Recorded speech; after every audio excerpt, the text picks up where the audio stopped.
கர்த்தருடைய பரிசுத்த நாமத்திற்கு மகிமை உண்டாவதாக. நம்முடைய வெளியேற பெற்ற பிரின்னாம் குடும்பத்திலே வாழ்ந்து கொண்டிருக்கின்ற அன்பு சகோதர சகோதரிகளாகிய ஒவ்வொரு தனிப்பட்ட நபரையும் குடும்பங்களையும் கர்த்தர் அதிகமாக உங்களை ஆஸ்வதித்திருக்கின்றார். இந்த காலை வேளையிலே மறுபடியுமாக பிளவு என்ற செய்தியிலே 4வது பாகமாக நாம் பார்க்க போகின்றோம். சென்ற பதிவிலே தேவன் எப்படியாக எளிமையாக முத்திரை உடைப்பதற்காக ஏழையும் பிரண்ணமாக வெளிப்பட்டு அந்த முத்திரை திறந்து கொடுத்தது நானே,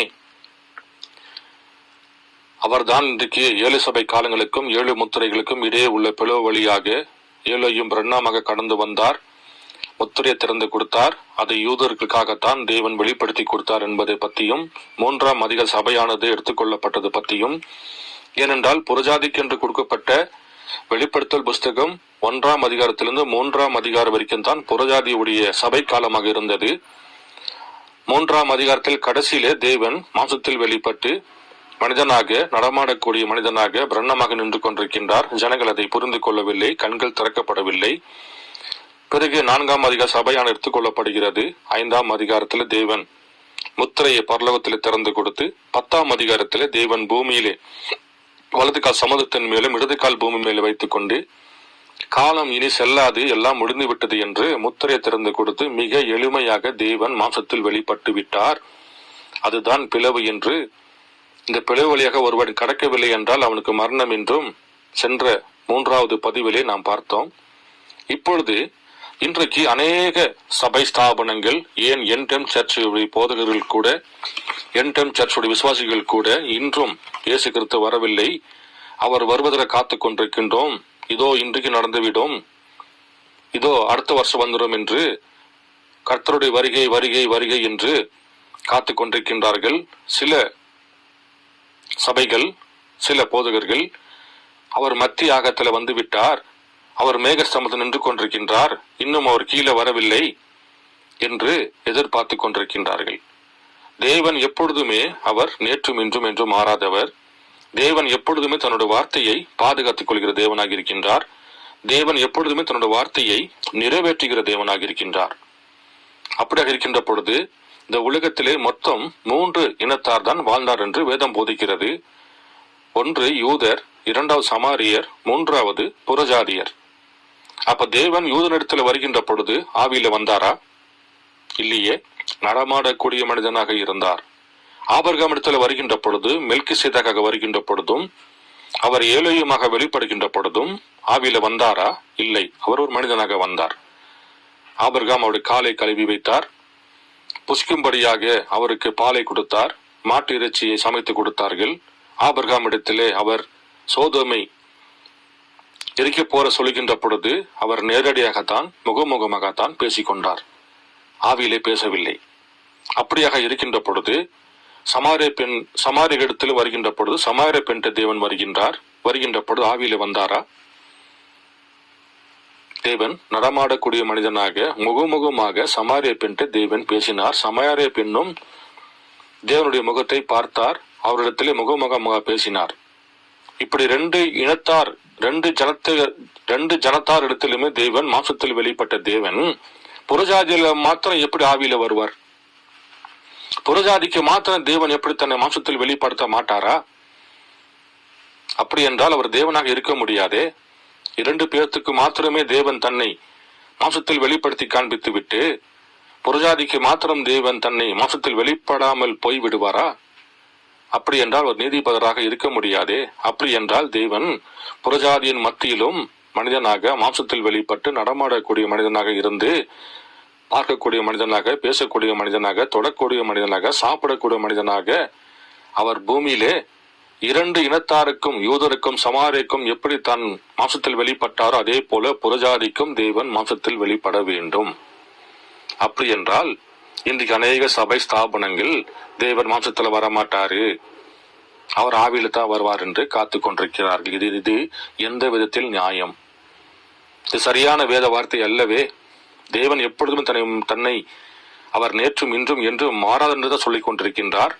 அப்படியாக இருக்கின்ற பொழுது புறஜாதிக்கு மாத்திரம் தேவன் எப்படி ஆவியிலே வருவார்? மாம்சத்தில் வரமாட்டாரா? அவர் மாம்சத்தான் வர வேண்டும். சரி, எப்படியாக இன்றைக்கு புறஜாதியர் இயேசு கிறிஸ்து எப்படி வருவார் என்று எதிர்பார்த்து கொண்டிருக்கின்றார்கள். அவர் இப்படிதான் வருவார், அப்படித்தான் வருவார் என்று தன்னுடைய சபை ஸ்தாபன கோட்பாடுகள் மூலியமாகவும் பாரம்பரியங்கள் மூலியமாக தன்னுடைய மனிதனுடைய ஞானத்தின் மூலியமாகவும் படிப்பின் ஞானத்தினாலே இயேசு கிறிஸ்து பூமிக்கு வந்தார், இப்படித்தான் வருவார் என்று காத்து கொண்டிருக்கின்றார்கள். அதை நான் கொஞ்சம் வாசிக்கிறேன். இயேசு கிறிஸ்து நேற்றும் இன்றும் என்றும் மாறாதாக இருக்கின்றார். வருடம் பார்ப்பீர் என்றால் 63வது ஆண்டு 6வது மாதம் 4ஆம் தேதியில கொடுக்கப்பட்ட செய்தி, Jesus Christ the same yesterday today and for ever என்ற செய்தியில 65வது பேரா முதல் நான் உங்களுக்கு கொஞ்சம் வாசிக்கிறேன். அதாவது இன்றைக்கு சபை ஸ்தாபனங்கள் இயேசு கிறிஸ்து இப்படித்தான் வருவாரு என்று எதிர்பார்த்து கொண்டிருக்கிறவர்களே, அவர்களுக்காக இது கொஞ்சம் நான் வாசிக்கிறேன். அது எல்லாமே தேவனுடைய வார்த்தையாக இருக்கிறது. இப்போது சரியாக அவர் இன்றிரவு நம் மத்தியில் இருப்பேன் என்று வாக்குறுத்திருக்கின்றார். எங்கே 2 பேர் 3 பேர் கூடியிருக்கிறார்களோ நீங்கள் அதை விசுவாசிக்கிறீர்களா? சபையோர் ஆமீன் என்கின்றனர். உங்களுக்கு நன்றி. இப்பொழுது அவர் இங்கே இருந்து நாம் அவரை காணும்படி சென்றால் அவர் எப்படிப்பட்ட ஒரு நபராய் இருப்பார் என்று எதிர்பார்ப்போம். அதாவது இன்றைக்கு இயேசு கிறிஸ்து பூமியில இருப்பார் என்றால், நாம் ஒரு முகத்தை காணும்படியாக அவர் இன்று இருப்பார் என்றால் அவர் எப்படிப்பட்ட ஒரு நபராய் இருப்பார் என்று எதிர்பார்க்கிறோம் என்று சொல்லுகின்றார். அங்கியை போட்டுக்கொண்டு நீல முடியும் தாடியும் கொண்டிருக்கின்ற ஒரு மனிதரை தேடுவோமா? பாருங்கள், முதல் வரியில இருந்த அதே ரூபத்துல அங்கியை போட்டுக்கொண்டு நீல முடியுடன் தாடியுடன் கொண்டிருக்கிற ஒரு மனிதரை தேடுவோமா? அந்த விதமாக இயேசு இருப்பாரா? அப்படி இருக்க முடியுமா? அப்படி என்றால் இந்த இரவில் யார் வேண்டுமானாலும் அங்கியும் நீல முடியும் தாடியும் கொண்டிருக்க முடியும். பாருங்கள், அவர் முதல் வரியில வந்தது போலவே அங்கியை போட்டுக்கொண்டு நீல முடியும் தாடியும் வைத்துக்கொண்டு அதே விதமாக இயேசு இன்றைக்கு இருப்பாரா? அப்படி இருக்க முடியுமா? அப்படி என்றால் இந்த இரவில் யார் வேண்டுமானாலும் அங்கியையும் நீல முடியும் தாடியை வைத்துக்கொண்டு இருக்க முடியுமே. எந்த மாய்மாலக்காரனும் அதை செய்ய முடியுமே. எகிப்திய மாவீரனை குறித்து தென் ஆப்பிரிக்காவில் உள்ள பழங்குடியினர் எப்படி அறியாமல் இருக்கிறார்களோ அதே போல் அங்கியை அணிந்துள்ள தேவனை குறித்து அறியாதவர்களாய் அநேகர் இன்று இரவு இருக்கிறார்கள். பாருங்கள், ஆப்பிரிக்காவில் உள்ள பழங்குடி மக்கள் எப்படி ஒரு காரியத்தை அறியாமல் இருக்கிறார்களோ அதே போல இன்றைக்கும் அநேக ஜனங்கள் கர்த்தருடைய ரகசியங்களையும் கர்த்தருடைய வார்த்தையும் அறியாமல் இன்று இரவு இங்கே இருக்கிறார்கள். அது சரியே, ஆனால் நாம் அவ்விதமாக அவரை எதிர்பார்க்கவில்லை. பாருங்கள், நாம இயேசு கிறிஸ்து தாடி வச்சுட்டு வருவாரு, மீசை வச்சுட்டு வருவாரு, முடி வச்சுட்டு வருவாரு, அங்கேயே போட்டு கொண்டு வருவாரு, காயங்களோடு வருவார் என்று நாம் எதிர்பார்க்கவில்லை. பின் எப்படி வருவார் பாருங்கள். ஆனால் நாம் அவ்விதமாக அவரை எதிர்பார்க்கவில்லை. அவர் உயர் கணத்திற்குரியவராய் எதிர்பார்ப்போமானால் அவ்விதம் காண முடியாது. நீங்கள் அவரை உயர்த்தி ஒரு உயர் கணத்துள்ளவராக இருப்பார் என்றால் அவரை நீங்கள் காண முடியாது. இஸ்ரேல் ஜனம் அப்படிதான் நினைத்தார்கள். இவர் காய்பாகிட்டா வருவாரு, பெரிய ஆசாரியருடைய வீட்டில பிறப்பாரு, ராஜாக்கள் வீட்டில பிறப்பாரு, இவர் யூதருடைய ராஜாவாச்சே, அப்படி என்றால் தாவீதும் ஒரு ராஜா தானே, அப்போ அவரு அரண்மனையில பிறப்பார் என்று தான் எதிர்பார்த்து கொண்டிருந்தார்கள். ஒரு உயர்ந்த ஸ்தானத்தில் தேவனை தேடினார்கள். தேவனை கண்டுபிடிக்க முடியவில்லை. அவர் எளிமையாக வாசம் செய்து விட்டார். கண்ணின் வயிற்றிலே சத்திரத்திலே அவருக்கு படுக்கக்கூட இடமில்லாதபடிக்கு மாட்டு தொழுவத்தில் அவர் பிறந்தார், எளிமையாக பிறந்தார். அதே போல இன்றைக்கும் அவர் வருவார் என்றால் பாருங்கள், அவர் எளிமையாகத்தான் இருப்பார் என்று வேதம் போதிக்கிறது. ஒரு உயர் கணத்திற்குரியவராய் எதிர்பார்ப்போமானால் அவ்விதம் காண முடியாது. ஏனென்றால் அவர் அந்த விதமாக இல்லை.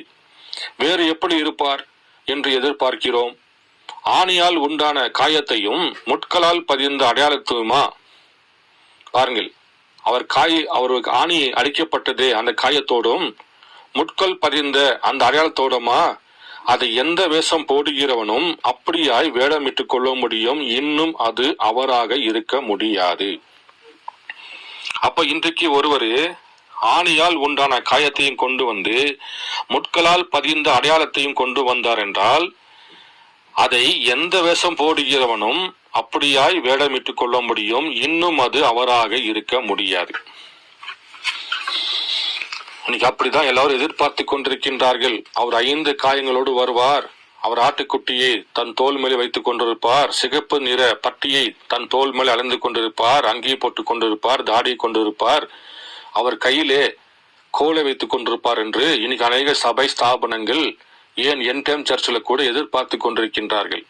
தேவன் சொல்கின்றார், இப்படியெல்லாம் அவர் வரமாட்டாரு, இது போலியானவன், ஏமாத்திரம் கூட செய்வான், ஆனால் தேவன் அப்படி வரமாட்டாரு. அப்ப தேவன் எப்படி வருவாரு பாருங்கள்.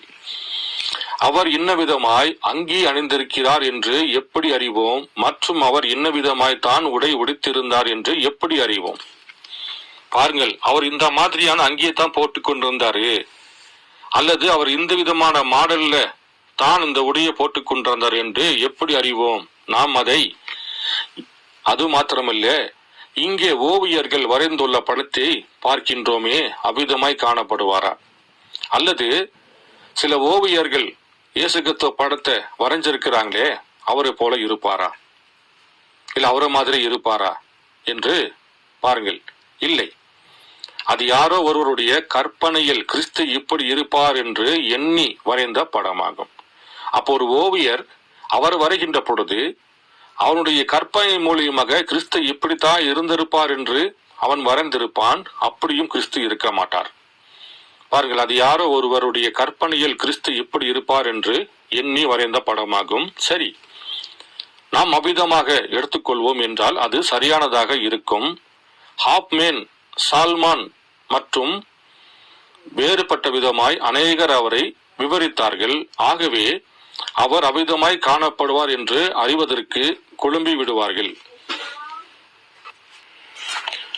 பாருங்கள், இயேசு கிறிஸ்து புகைப்படத்தை சல்மான் என்பவரும் வரைந்தார், ஹாஃப்மேன் என்பவரும் வரைந்தார். ஆனால் ஹாஃப்மேன் சரி என்று சொல்லிவிட்டால் சல்மான் வரைந்த புகைப்படம் தவறாகிவிடும், அல்லது சல்மான் வரைந்தது சரி என்று சொல்லிவிட்டால் ஹாஃப்மேன் வரைந்தது தவறாகிவிடும். ஏனென்றால் இருவருமே தன்னுடைய கற்பனைகள் மூலியமாகத்தான் வரைந்த புகைப்படமாக இது இருக்கிறது. பாருங்கள், மேல் வாசிக்கிறேன்.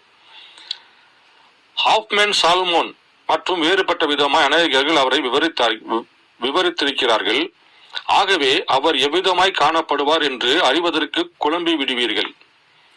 அவர் ஹாஃப்மேன் படத்தில் இருப்பதை போன்றே காணப்படுவாரா, அல்லது சால்மான் அல்லது மற்றவர்கள் வரைந்தது போல் இருப்பாரா? நமக்கு தெரியாது. ஹாஃப்மேன் சரியாக இருப்பார் என்றால் சால்மான் தவறாக இருக்கிறார். பாருங்கள், சால்மான் சரியாக இருந்தார், ஹாஃப்மேன் தவறாக இருக்கிறார். பாருங்கள், ஆகவே எது சரியானது என்று எடுத்துக்கொள்ள உங்களுக்கு தெரியாது. பாருங்கள், அப்போ ஹாஃப்மேன் வரைந்த படத்தை சரி என்று சொன்னால் சால்மோன் படம் தவறாக இருக்கும், சால்மேனுடைய படம் சரி என்று சொன்னால் ஹாஃப்மேனுடைய படம் தவறாக இருக்கும். அப்படி என்றால் அதை கூட நாம சரியான விதத்தில் எடுத்துக்கொள்ள முடியாது. அப்படி என்றால் அவரை நாம் எப்படி தெரிந்து கொள்வோம்? அவரை நாம் எப்படி அடையாளம் கண்டு கொள்ள முடியும்? நல்லது, அவர் ஆதியிலே தன்னுடைய கிரியைகளினாலே அவர் செய்தவைகளினால் எப்படி அடையாளம் கண்டு கொள்ளப்பட்டாரோ அதே விதமாத்தான் அடையாளம் கண்டு கொள்வோம். பாருங்கள், அப்போ நீங்க எப்படி அவர் அடையாளம் கண்டு கொள்ள முடியும்? ஆணியில் கடவப்பட்ட கரங்கள் மூலியமாகவா, தாடி வைத்துக் கொண்டு, அங்கியை போட்டுக்கொண்டு, ஆட தோல் மேல வைத்துக் கொண்டு, கையில தடி பிடிச்சு கொண்டு வருபவரா, அல்லது முள்முடியை சுற்றி கொண்டு அங்கி அணிந்தவராக அப்படி இருப்பாரா? இல்ல ஹாஃப்மேன் ஓவியர்கள் வரைஞ்சது போல ஹாஃப்மேன் வரைஞ்சது போல இருப்பாரா, அல்லது சால்மான் வரைஞ்சது போல இருப்பாரா, அல்லது மற்றவர் வரைஞ்சது போல இருப்பாரா? அப்ப தேவன் எப்படி இருப்பார், எப்படி வெளிப்படுவார்? அவரை நாம் எப்படி அடையாளம் கண்டு கொள்ள முடியும்? நல்லது, அவர் ஆதியிலே தன்னுடைய கிரியைகளினாலே அவர் செய்தவைகளினால் எப்படி அடையாளம் கண்டு கொள்ளப்பட்டாரோ அதே விதமாகத்தான் அடையாளம் கண்டு கொள்வோம். அப்ப தேவன் ஆதியாமத்திலிருந்து அவர் எப்படியாக தன்னை ஜனங்களுக்கு முன்பாக வெளிப்படுத்தி காண்பித்தாரோ அப்படியாகத்தான் அவரை நாம் இந்த கடைசி நாட்களிலே அடையாளம் கண்டு கொள்ள முடியும். உதாரணமாக நீங்கள் பார்ப்பீர் என்றால் பழைய ஏற்பாட்டிலே இயேசு என்ற பெயர் இல்லவே இல்லை, இம்மானுவேல் என்றுதான் சொல்லப்பட்டிருக்கிறது. அப்போ பழைய ஏற்பாட்டிலே இயேசு என்ற பெயர் இல்லாத இருப்பதனாலே, அல்லது பழைய ஏற்பாடு புஸ்தகத்தில் எங்காவது இயேசு கிறிஸ்துவின் புகைப்படம் போட்டிருக்கிறதா? இல்லவே இல்லை.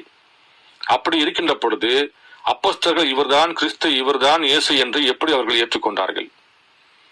பாருங்கள், வார்த்தை நிறைவேறுதல், வார்த்தையின் நிறைவேறுதலாக வந்தார். மெஸ்ஸியா என்ன செய்வார் என்று வேதம் போதிக்கப்பட்டதோ, மெஸ்ஸியா பூமிக்கு வருவார் என்றால் அவர் குருடனை பார்க்க வைப்பார், முடவர்கள் மான்காலை போல துள்ளி குதிப்பார் என்று ஏசாயா எழுதுகின்றார். அவர் கண்ணின் வயிற்றிலே பெருப்பார் என்று ஏசாயா எழுதுகின்றார். அவர் இம்மானுவேலாக இருப்பார் என்று ஏசாயா எழுதுகின்றார். அப்போ இயேசு கிறிஸ்து பூமிக்கு வருகின்ற பொழுது அவர் அந்த வார்த்தையின் நிறைவேற்றதாக வந்தாரோ, அதே போல இந்த கடைசி நாட்களிலே தேவன் இரண்டாம் வரிகளை வருகின்ற பொழுது அவர் என்னென்ன செய்வார் என்று சொல்லப்பட்டதோ அந்த வார்த்தையின் நிறைவேறலாகத்தான் வருவார். அப்ப அப்போஸ்தலர்கள் பழைய ஏற்பாடு காலத்திலே எழுதப்பட்ட வேதாகமத்திலே இயேசு என்று பெயர் இல்லவே இல்லை. ஆனால் எப்படியாக யெகோவா தேவனுடைய புதிய நாமம் தான் கர்த்தராக இயேசு கிறிஸ்து என்ற வெளிப்பாடு அவர்கள் எப்படி பெற்றுக் கொண்டார்கள்? வார்த்தையின் நிறைவேறுதல், அடையாளங்கள், அற்புதங்கள், தீர்க்கதரிசனம் சொன்ன வார்த்தைகள் கிறிஸ்துக்குள் நிறைவேறுகின்ற பொழுது, ஐயோ ஏசாயா சொன்னவர் இவர்தான், எரேமியா சொன்னவர் இவர்தான், தானியேல் சொன்னவர் இவர்தான் என்று அந்த வார்த்தையின் நிறைவேறுதல் மூலியமாக இயேசு கிறிஸ்துவை கண்டு கொண்டார்கள். அப்ப அதே தேவன் இன்றைக்கு வருகின்ற பொழுது அதே வார்த்தையின் நிறைவேறுதலாக, அதே கிரியைகள், அதே அற்புதங்கள், அதே மரித்தோர் உயிர்ப்பிக்குதல், குருடனை பார்க்க வைப்புதல், வேதத்தின் நிறைவேறுதலாகத்தான் வர வேண்டும். அதன் மூலியமாகத்தானே நீங்கள் இயேசு கிறிஸ்துவை காண முடியும். அங்கி போட்டு கொண்டு வருபவரையா, தாடி வைத்துக் கொண்டு வருபவரையா, முள்முள் சுற்றி கொண்டு வருபவரையா நீங்கள் காண முடியும்? அது தவறாகி விடுமே. அப்படி என்றால் பழைய ஏற்பாடு நாட்களில் அவர் எப்படி தன்னுடைய கிரியைகள் மூலியமாக வெளிப்படுத்தி காண்பித்தாரோ, அதே போல இந்த இரண்டாம் வரிகளை வருகின்ற பொழுதும் தேவன் வார்த்தையின் நிறைவேறுதலாக கிரியைகள் மூலியமாக வெளிப்படுத்தி காண்பிக்கின்றார். அப்படி என்றால் இன்னைக்கு நாம் எதை தேட வேண்டும்? எப்படியாக இயேசு கிறிஸ்து பூமியில வந்தார் என்று கண்டுபிடிக்க வேண்டும் என்றால் வார்த்தைக்கு தான் வர வேண்டும். பாருங்கள், மேலும் வாசிக்கிறேன். அவர் ஆதியிலே தன்னுடைய கிரியைகளினால், அவர் செய்தவைகளினால் எப்படி அடையாளம் கண்டு கொள்ளப்பட்டாரோ அதே விதமாகத்தான் அடையாளம் கண்டு கொள்வோம். பிதாவின் கிரியைகளை நான் செய்யவில்லை என்றால் என்னை விசுவாசிக்க வேண்டாம் என்று சொன்னார். பாருங்கள், பிதாவின் கிரியைகளே நான் செய்யவில்லை என்றால், அந்த கிரியைகள் பழைய ஏற்பாடு நாட்களிலே தேவன் ஆபிரகாம் இடத்துல, மோசன் இடத்துல, யோசேப்பு இடத்துல எப்படிப்பட்ட ஒரு கிரியைகளை காண்பித்தாரோ அதே கிரியைகள் உங்களுக்கு முன்பாக நான் செய்யவில்லை என்றால் என்னை நீங்கள் விசுவாசிக்க வேண்டாம் என்று சொன்னார். ஆனால் கிரியை செய்யும் பொழுது என்னை விசுவாசிக்கவில்லை என்றாலும் என்னை பற்றி சாட்சி கொடுக்கிற என் கிரியையை விசுவாசிங்கள் என்று சொன்னார். பாருங்கள், ஆனால் கிரியை செய்யும் பொழுது என்னை விசுவாசிக்கவில்லை என்றாலும் என்னை பற்றி சாட்சி கொடுக்கிற என் கிரியையை விசுவாசிங்கள் என்று சொன்னார். அவைகளே என்னை குறித்து சாட்சி கொடுக்கிறது. பாருங்க, கண்ணால பாருங்க. மரித்தவரை உயிர்ப்பித்து காண்பிக்கின்றேன், மீன்களையும் அப்பங்களையும் 5000 பேருக்கும் 7000 பேருக்கும் பிட்டு கொடுக்கின்றேன், தலிதா குமி என்று சிறு மரித்து போன குழந்தை எழுப்புகின்றேன், குருடனை பார்க்க வைக்கின்றேன், முடவனை நடக்க வைக்கின்றேன். என் கிரியைகளை நீங்க பாருங்க, என்ன நீங்க பார்க்காதீங்க, நான் செய்கிற கிரியைகளை பாருங்க என்று தேவன் தன்னுடைய கிரியைகளை காமிக்கின்றார். அதுதான் என்னை பற்றி நான் யார் என்று சாட்சி கொடுக்கிறது. இது இன்னைக்கு பிரண்ணாம் செய்யவில்லையா? மெஸ்ஸியாவுடைய அடையாளம் என்பது என்ன? தீர்க்கதரிசி அடையாளம் என்பது என்ன? இதை நீங்கள் நன்றாக புரிந்து கொள்ள வேண்டும். தீர்க்கதரிசி என்றால் அவர் தேவனிடத்துல முழங்கால் படியிட்டு, ஆண்டவரே ஜெரால் பதர் என்று ஜெபத்துக்கு வந்திருக்கின்றாரு, அவர் சில விதமான பிரச்சனைகளை வந்திருக்கின்றாரு, அவர் ஜெபிக்கிறேன்னு சொல்லி ஜெபிக்கின்ற பொழுது தேவன் 2 நாள் 3 நாள் கழித்து, இல்ல 1 நாள் கழித்து தேவன் ஒரு கட்டளை கொடுத்து அதை கேட்டு அது 1 நாளோ 2 நாளுக்கு அப்புறம் வந்து சொல்வதுதான் தீர்க்கதரிசியுடைய கிரியைகள். உதாரணமாக மிகியாவை நீங்கள் பாருங்கள். மிகியா இடத்துல கேட்கிறாங்க, போருக்கு போலாமா வேண்டாம் என்று. ஆகாப் கேட்கின்றார், ஆகாப்புக்கு பிடிக்கவே இல்லை. அந்த இடத்துல பாருங்கள், எனக்கு டைம் கொடுங்க, நான் நாளைக்கும் சொல்றேன் என்று பாருங்கள். இரவு சென்று தேவனை ஜெபம் பண்ணி காலையில் வந்து மிகியா சொல்கின்றார், நீ போருக்கு போகாதே, உன் இரத்தத்தை நாய் நக்கும் என்று சொல்கின்றார். அதுதான் தீர்க்கதரிசியுடைய கிரியைகள். மெசியாவுடைய கிரியைகள் என்ன? சமாரி பெண் பேசுகின்ற பொழுது உள்ளத்தில் ரகசியங்களை எடுத்து உடனடியாக பேசுவது, உடனடியாக நோய்களை குணமாக்குவது, மரித்தவரை உடனடியாக எழுப்புவது தான் மெசியாவுடைய அடையாளம். தீர்க்கதரிசியோட அடையாளமோ கர்த்தர் ஜெபித்து கர்த்தர் அவர் எப்போ சொல்கிறாரோ அதுக்கப்புறம் ஒரு காரியத்தை வெளிப்படுத்துவதுதான் தீர்க்கதரிசியோட அடையாளமாக இருக்கிறது. அது தீர்க்கதரிசியுடைய கிரியைகளாக இருக்கிறது. அப்படி என்றால் இன்றைக்கு பிரணாம் செய்த கிரியைகள் அவர் யார் என்று உங்களுக்கு வெளிப்படுத்தவில்லையா? அக்னிஸ்தம்பம் ஒரு தலைக்கு மேல் இருக்கிறதே, அது யார் என்று வெளிப்படுத்தவில்லையா? தோல் மேல் அவர் அக்னிஸ்தம்பம் இருக்கிறதே, அவர் யார் என்று உங்களுக்கு வெளிப்படுத்தவில்லையா? அணிலே வராத இடத்துல அணில சிருஷ்டிக்க பண்றாரு, அது யார் என்று அந்த கிரியைகள் உங்களுக்கு வெளிப்படுத்தவில்லையா? மரித்து போய் குடல் வெளியே அரை மணி நேரம் செத்து போய் ஏரியில மிதந்து கொண்டிருந்த மீனை தேவன் உயிரோடு நீந்துவதற்கு கிரியைகள் செய்து காமிச்சாரு. அந்த கிரியைகள் அது யாருடைய கிரியைகள் என்று உங்களுக்கு புரியவில்லையா? பாருங்கள், அதுதான் மெசியாவுடைய கிரியைகள், அதுதான் ஏலோயிமுடைய கிரியைகள். பாருங்கள், பிதாவின் கிரியைகளை நான் செய்யவில்லை என்றால் என்னை விசுவாசிக்க வேண்டாம் என்று சொன்னார். ஆனால் கிரியை செய்யும் பொழுது என்னை விசுவாசிக்கவில்லை என்றாலும் என்னை பற்றி சாட்சி கொடுக்கிற என் கிரியைகளை விசுவாசிகள் என்று சொன்னார். அதே போல இன்னைக்கு பிரண்ணாம் மூலியமாக நடக்கப்பட்ட எத்தனையோ கிரியைகள், அதிசயங்கள், அற்புதங்கள் எவ்வளவோ பார்த்திருக்கிறோம். அந்த கிரியைகள் பார்த்து இன்றைக்கு அவர் யார் என்று உங்களால் கண்டு கொள்ள முடியவில்லையா? அன்பு சகோதர சகோதரிகளே, வேத வார்த்தை கொண்டு வில்லியன் மரியன் பிரண்ணாம் யார் என்று நீங்கள் தேடி பாருங்கள். அவருடைய கிரியை நீங்கள் பாருங்கள். அது மெசியா அடையாளத்தை பாருங்கள், ஏலோயிமுடைய அடையாளத்தை பாருங்கள், யோசிப்போட அடையாளத்தை பாருங்கள், எலியாவோட அடையாளத்தை பாருங்கள், மோசையோட அடையாளத்தை பாருங்கள், யோசிப்போட அடையாளத்தை பாருங்கள். எல்லாமே பிரண்ணாம் கொள்ள பரிபூர்ணமாகும். வேத வார்த்தை கொண்டு பிரண்ணாம் யார் என்று தேடி பாருங்கள், அவருடைய கிரியைகளை பாருங்கள், அவர் யார் என்று உங்களால் அறிந்து கொள்ள முடியும். பாருங்கள், மேலும் வாசிக்கிறேன். அவைகளை என்னை குறித்து சாட்சி கொடுக்கிறது, நான் என்னவாக இருக்கிறேன் என்பதை அவைகள் சொல்லும். பாருங்கள், அந்த கிரியைகள், அந்த வார்த்தைகள் என்னை குறித்து சாட்சி சொல்கிறது, நான் என்னவாக இருக்கிறேன் என்று பாருங்கள், அது சொல்லும் என்று தேவன் சொல்லுகின்றார். அப்ப இன்றைக்கும் மரித்தவர் உயிர்ப்பிப்பது யார்? மெசியாவின் அடையாளம். குருடனை பார்க்க வைப்பது யார்? மெசியாவின் அடையாளம். அப்படி என்றால் இன்றைக்கு வெளிப்பட்ட பிரண்ணாமுடைய அடையாளங்கள் யாரை குறிக்கிறது? மெசியாவை குறிக்கிறது. வேத வார்த்தை கொண்டு ஆராய்ந்து பாருங்கள். அவர் அப்படி அதை வெளிப்படுத்துவதற்கு அதுவரை அவர் அப்படி அதை வெளிப்படுத்துவதற்கு எது அவரை அந்த விதமாக செய்தது என்று கண்டறிய வேண்டும். நேற்றைய தினத்தில் இயேசு கிறிஸ்துவை எது அடையாளம் கண்டினதோ அதே காரியம்தான் இன்றைய தினத்திலும் அவரை அடையாளம் காட்ட வேண்டியதா இருக்கிறது. நேற்றைய தினத்திலே அவரை எது மெசியாவென்று அடையாளப்படுத்தினது? குருடரை பார்க்க வைப்பது, முடவனை நடக்க வைப்பது, உள்ளத்தில் ரகசியங்களை எடுத்து போதிப்பது, முன்னே பெண்ணே தெரியாத சமாரிய பெண்ணற்ற தேவன் அவள் உள்ளத்தில் இருக்கிற அந்த ரகசியங்களை எடுத்து பேசி தான் யார் என்பதை வெளிப்படுத்தி காண்பித்தாரே, அதே போல இன்றைக்கும் நேற்றைய தினத்தில் இயேசு கிறிஸ்துவை எது அடையாளம் காட்டினதோ அதே காரியம் தான் இன்றைய தினத்திலும் அவரை அடையாளம் காட்ட வேண்டியதாக இருக்கிறது. அப்ப இன்றைக்கும் மெசியா பூமியில இருப்பார் என்றால் அவர் குருடனை பார்க்க வைக்க வேண்டும், முடவனை நடக்க வைக்க வேண்டும், மரித்தவரை உயிர்ப்பிக்க வைக்க வேண்டும். பாருங்க, மெசியாவை காண்பிக்கிறது. அப்ப ஏலோயிம் என்றால் அக்னி ஸ்தம்பம். ஆகாம் இடத்துல பேசின அதே தேவன், மோசன் இடத்துல பேசின அதே தேவன், உலக தோற்றத்துக்கு முன்பாகவே ஜலத்தின் மேல் அசையை அடைய கொண்டிருந்த பசுத்தாவி ஆகிய அந்த லோகோஸ், ஆதியும் நானே, அந்தமும் நானே, தொடக்கம் நானே, முடிவும் நானே, அல்வாம் நானே, ஓமேகம் நான் சொன்னாரே. அப்ப கடைசி நாட்களிலுமே ஆபிரகாம் ஒரு சந்ததிக்கு தேவன் ஏலோயிமாக வர வேண்டுமே, ஏலோயிமாக வருகின்ற போது அக்னிஸ்தம்பம் பூமிக்கு வர வேண்டுமே, இஸ்ரவேல் ஜனங்களை வழிநடத்துவதற்கு அக்னிஸ்தம்பம் வர வேண்டுமே. அப்படி என்றால் பிரண்ணாமுடைய தலைக்கு மேல் இருந்த அக்னிஸ்தம்பத்திற்கு என்ன அர்த்தம், என்ன அடையாளம்? வேத வார்த்தை கொண்டு ஆராய்ந்து பார்க்கிற அந்த அக்னிஸ்தம்பத்திற்கு என்ன அடையாளம் என்று நீங்கள் அறிந்து கொள்ள முடியும். அது ஏலோயும், அது லோகோஸ் என்பதற்கான அடையாளம், அது பசுத்தாவி என்பதற்கான அடையாளம். பாருங்கள், அது ஏன் பிரண்ணாமுடைய தலைக்கு மேல் இருக்க வேண்டும், பிரண்ணாமுடைய தோல் மேலே ஏன் இருக்க வேண்டும்? கவலையே வராத இடத்திலே மோசேயின் மூலியமாக தேவன் தவளை சிருஷ்டிக்க பண்ணினாரே, வண்டிகள் வராத இடத்திலே வண்டிகள் சிருஷ்டிக்க பண்ணினாரே, பெண்கள் இல்லாத இடத்துல தேவன் பெண்களை சிருஷ்டிக்க பண்ணாரே, வெட்டிக்கிளிகள் இல்லாத இடத்தில் தேவன் வெட்டிக்கிளை சிருஷ்டிக்க பண்ணாரே. அதே அடையாளம் தான் அணிலே வராத இடத்துல தேவன் அணிலை சிருஷ்டிக்க பண்ணினார். அப்படி என்றால் இந்த கிரியைகளுக்கு என்ன அர்த்தம்?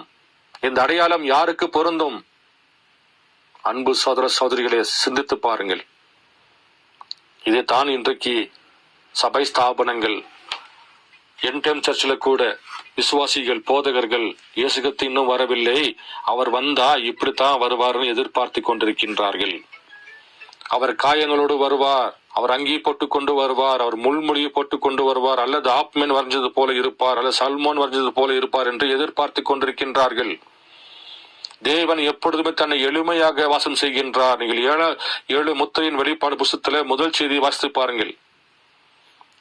தேவன் எளிமையிலே வாசம் செய்கிற தேவனாக இருக்கின்றார். அவர் எப்பொழுதுமே தன்னுடைய வார்த்தைகளை மாற்றிக் கொள்ளாத தேவனாக இருக்கின்றார். அப்படி என்றால் இன்றைக்கு ஏலோயும் பூமிக்கு வர வேண்டும் என்றால் அவர் எப்படி வர வேண்டும்? ஆபிரகாமுடைய ராஜரிக சந்ததிக்கு வர வேண்டும் என்றால் ஆபிரகாம் இடத்தில் அவர் எப்படி வந்தாரோ அதே போல ஆபிரகாமுடைய ராஜரிக சந்ததிக்கும் வர வேண்டும்.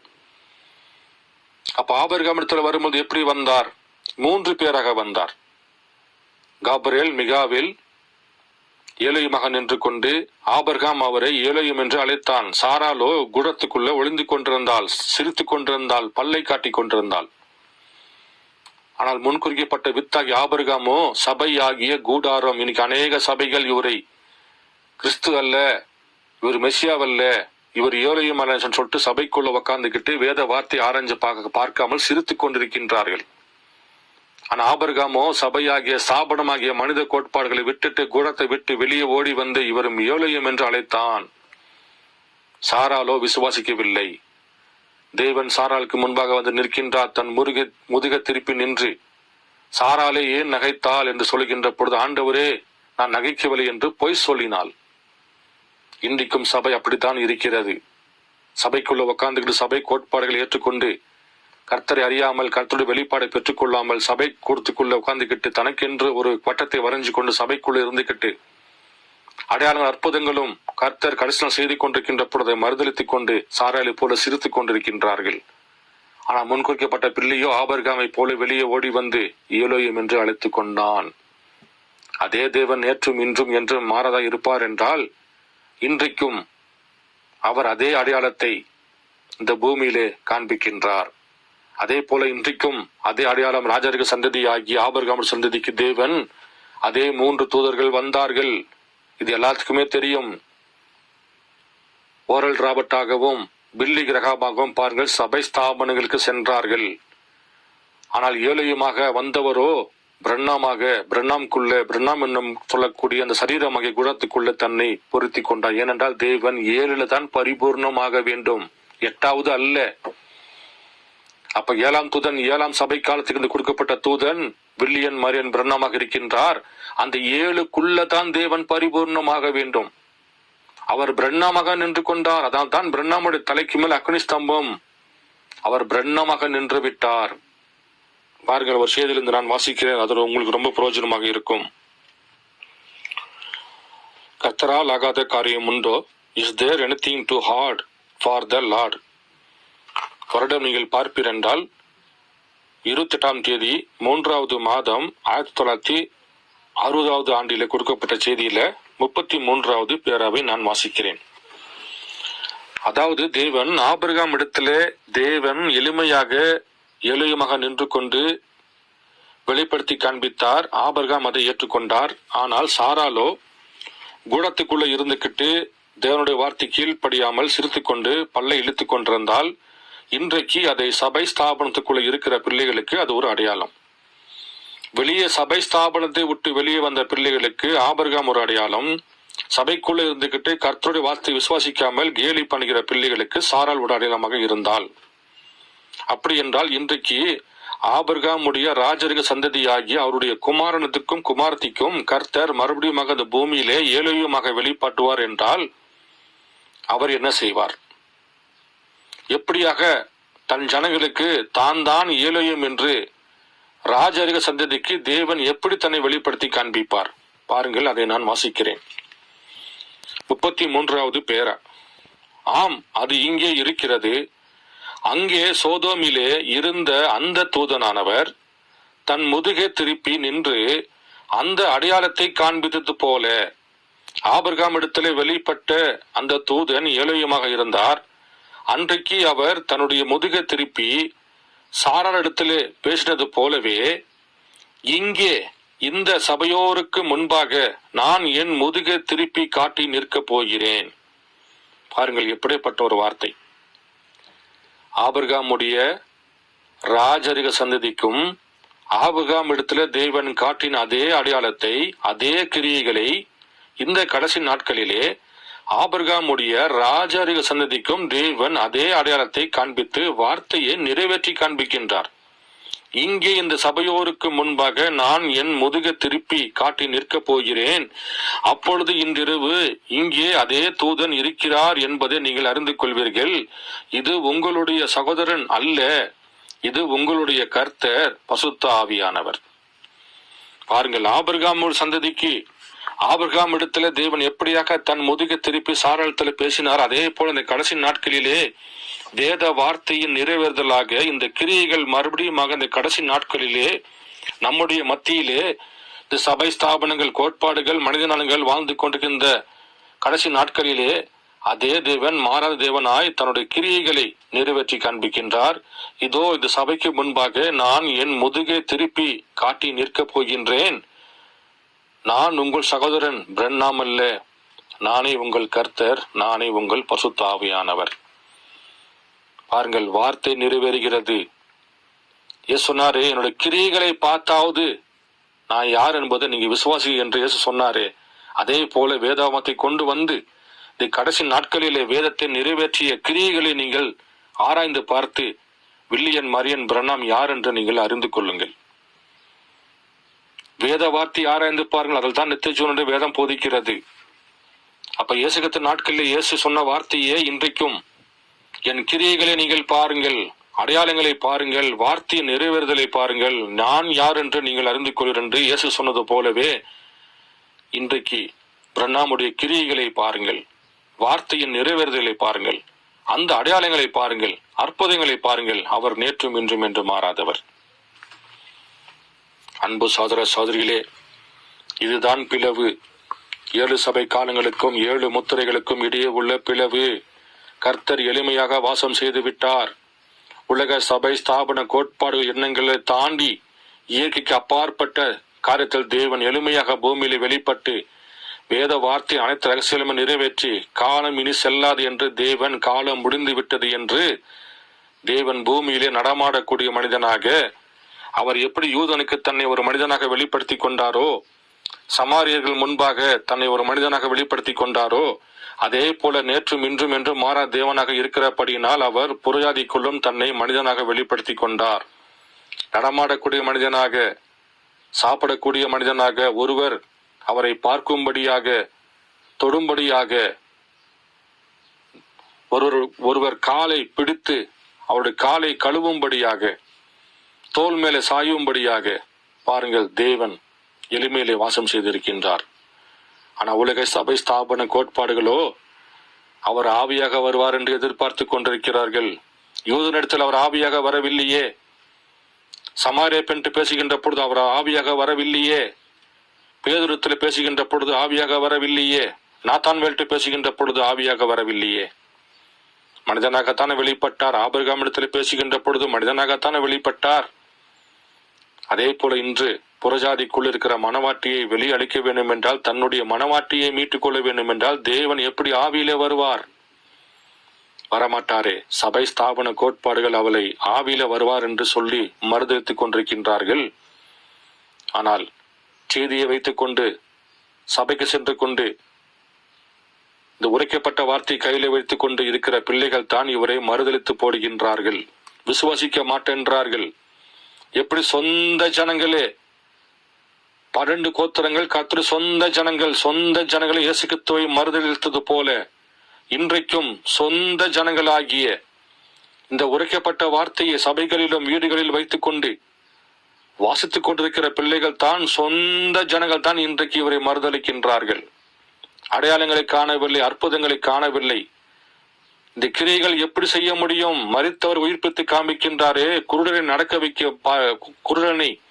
பார்க்க வைக்கின்றாரே, முடவனை நடக்க வைக்கின்றாரே, எதற்கு பிரண்ணாமுடைய தலைக்கு மேல் அக்னிஸ்தம்பம் இருக்க வேண்டும்?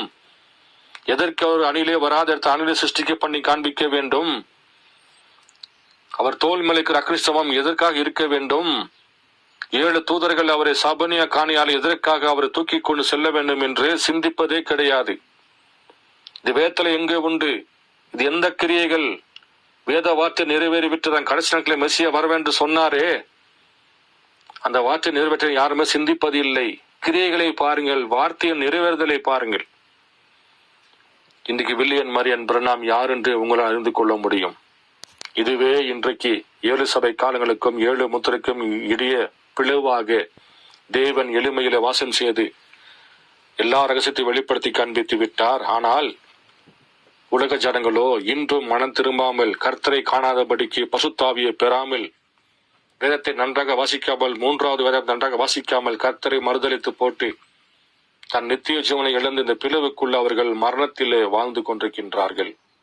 ஆனால் முன்குறிக்கப்பட்ட பிள்ளைகளோ இந்த பிளவுகளை கடந்து தேவன் மாசத்தில் வெளிப்பட்டார் என்ற ரகசியத்தை பெற்றுக்கொண்டு அவர் யார் என்று கண்டு கொண்டு மரணமே இல்லாத ஒரு வாழ்க்கையாகிய நித்திய ஜீவனை பெற்றுக் கொள்ளும்படியாக அவர்கள் கடந்து கொண்டு சென்றிருக்கிறார்கள். அன்பு சகோதர சகோதரிகளே, செய்தி கேட்டுக் கொண்டிருக்கின்ற வெளியேறப்பெற்ற முத்துக்களை வைரங்களே, நீங்கள் எங்கே நின்று கொண்டிருக்கிறீர்கள்? பிளவு வழியாக கடந்து வந்து விட்டீர்களா? இல்ல பிளவில் நின்று கொண்டிருக்கின்றீர்களா? இன்னும் மெசியாக காத்துக் கொண்டிருக்கிறீர்களா? இன்னும் இயேசு கிறிஸ்து வருவார் என்று காத்துக் கொண்டிருக்கிறீர்களா? இன்னும் மோசே எலியா வருவார் என்று எதிர்பார்த்து கொண்டிருக்கிறீர்களா? அப்படிப்பட்டவர்கள் தவறாக இருக்கிறார் என்று செய்தி போதிக்கிறது. இதுதான் 7 சபை காலங்களுக்கும் 7 முத்திரைக்கும் இடையே உள்ள பிளவு. பிளவுல நீங்க நிக்காதீங்க, கடந்து வாங்க, வார்த்தைகளை ஆராய்ந்து பாருங்க. பிரணாமுடைய ஒவ்வொரு அற்புத அடையாளங்களுக்கு என்ன அர்த்தம் என்று வேத வார்த்தை கொண்டு ஆராய்ந்து பாருங்கள். அக்னிஸ்தம்பம் ஏன் தலைக்கு மேல் இருக்க வேண்டும் என்று வேத வார்த்தை கொண்டு ஆராய்ந்து பாருங்கள். இன்னைக்கு வெளிப்பட்ட பிரணாம் ஏலோயமாக நின்று கொண்டிருக்கின்றார், கிறிஸ்துவாக நின்று கொண்டிருக்கின்றார், மெசியாவாக நின்று கொண்டிருக்கின்றார், எலியாவாக நின்று கொண்டிருக்கின்றார், மோசையாக நின்று கொண்டிருக்கின்றார். வேத வார்த்தைகளை ஆராய்ந்து பாருங்கள், அதிலே உங்களுக்கு தேஜீவன் உண்டு. ஆமேன். கர்த்தர் உங்களோடு இருப்பாராக. கர்த்தர் இந்த வெளிப்பாடுகளை பெற்றுக்கொள்ள வேத வார்த்தைகளை காணும்படியாக கர்த்தர் உங்களுடைய ஆவிக்குரிய கண்ணை திறந்து கொடுப்பாராக. ஆமேன்.